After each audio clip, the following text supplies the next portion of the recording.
前空92亿磅，係年4年引來引多喎。也有環保團體質疑，2007到2022年，政府對個可能產業被用電補貼高達2600億元，佢唔合理。還有學者批評，政府應拼 GDP， 應愛優惠工業用電，但冇注意到開發綠色能源所帶來嘅經濟效益。一個綠能產業同經濟發展使得窮順忙，有獨當用呢個難題。來看下呢個報道。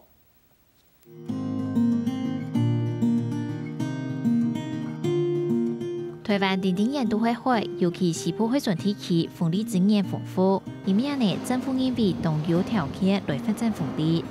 希望在2036年會按離岸風車600基、流送風車450基，按算會至少有3000億嘅產出，就業人口有5300人。在未來20年內可以比較去發展的再生能源大概是太陽光電跟風力所以我們有一個M1屋頂100萬座跟千家海陸風機這樣的計劃今天我如果很普及的去推動太陽光電板，馬上呢很多下游組裝的業者他就有工作了，對不對？這是肯定會的，所以這絕對是有幫助的啦。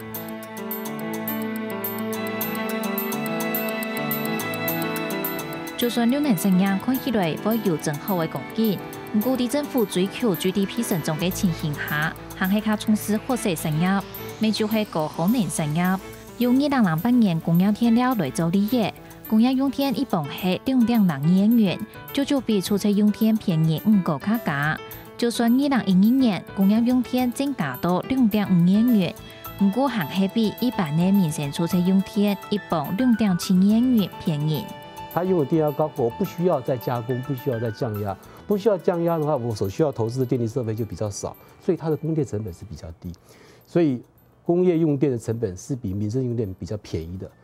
世界各國絕大部分的國家，工業用電的價格都是比民生用電的價格來得低。你供過於求，大家就拼命用，尤其是補貼不合理的補貼啊，那個工業用電補貼到他們就不想。也不願轉型嘛，還是在這邊製造業，你電價漲個1倍看看。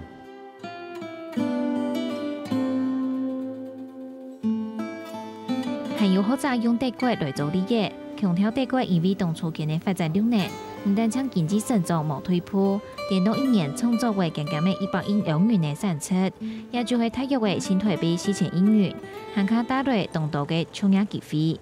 德國因為很早在推動這種再生能源，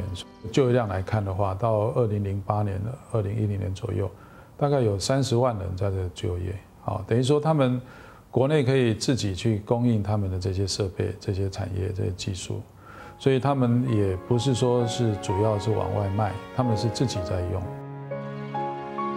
看德國20年來當初建立發展能源產業，產生的經濟效益同創業機會。未來政府無論係為大棒提高工業用電價值，來淘汰部分高耗能產業，按呢綠色產業就做得加落來，還係會加強同民間的溝通，做得好其他國家成功的例子。按呢有好條件來發展風力同二條能供電的推翻，順勢發展綠色經濟，就會帶來更加好嘅相關效益。下個新聞分析上黃子涵，綜合報道。